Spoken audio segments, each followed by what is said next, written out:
Mga kapatid, nakiisa ang ilang artista at personalidad sa pagbibigay ng babala bago ang pananalasa ng Super Bagyong Uwan. Si popstar royalty Sara Geronimo nag-post ng prayer brigade na sana'y humina ang nagbabadyang super bagyo. Ibinahagi naman ni Miss Universe 2018 Catriona Gray ang panawagan ng Angat Buhay Foundation na suportahan ang kanilang bayanihan program at maagap na pagresponde. Ang atin namang pambato sa Miss Universe 2025 na si Atisa Manalo nagbahagi ng ilang survival tips sa kasagsagan ng bagyo.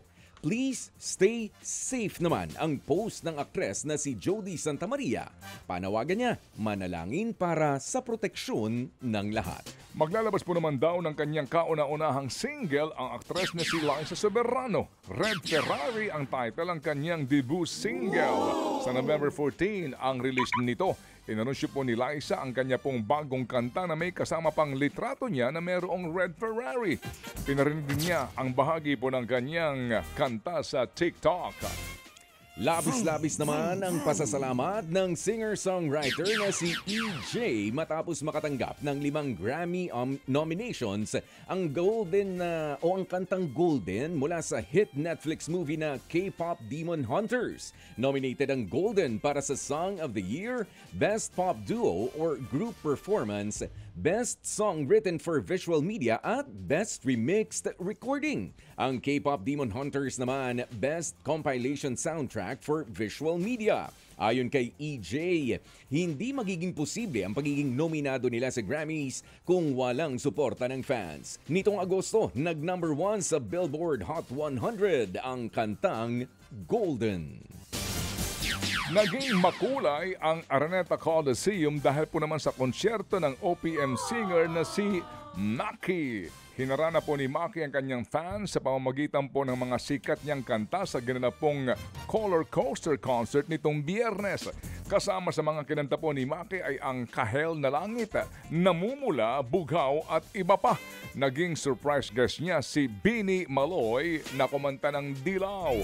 Isa raw dream come true para kay Maki ang kanyang konsyerto. Sa mga kapatid po natin, patuloy ang pagtanggap ng tulong ng Alagang Kapatid Foundation para ipamahagi sa mga biktima ng kalamidad. Kayo rin po ay pwedeng ipaabot ang malasakit sa ating mga kapatid. Nasa inyong mga screen ang bank account numbers ng Alagang Kapatid Foundation sa BDO, BPI at Metrobank. Pwede ring mag-donate sa pamamagitan ng Cebuana Luwilier.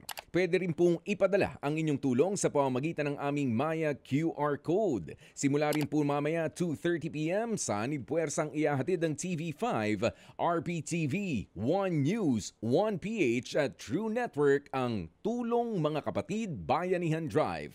Layon po nitong makalikom ng pondo, katuwang ang Alagang Kapatid Foundation para sa pagbangon at panibagong simula ng mga kapatid nating nasalanta ng Bagyong Tino at mga sinasalanta pa rin ng Bagyong Uwan. Wala pong maliit na ambag. Ang bawat tulong ay mahalaga. Kapit-bisig tayo mga kapatid at buhayin ang pag-asa ng mga kababayan nating apektado ng kalamidad. Mga kapatid, brothers and sisters, saan ka pa? Dito na tayo sa totoo. Dito na tayo sa True FM. Mga kapatid, mag-subscribe and follow po kayo sa social media accounts ng True Network PH. Yan po kami, hanapin nyo lang True Network PH, Facebook, Instagram, YouTube, TikTok, and podcast. Mapa Apple or Spotify man yan, mahahanap nyo kami. Lahat ng mga napapanood at napapakinggan nyo po sa programa, nasa social media accounts namin yan. So paano mga kapatid? See you sa social media!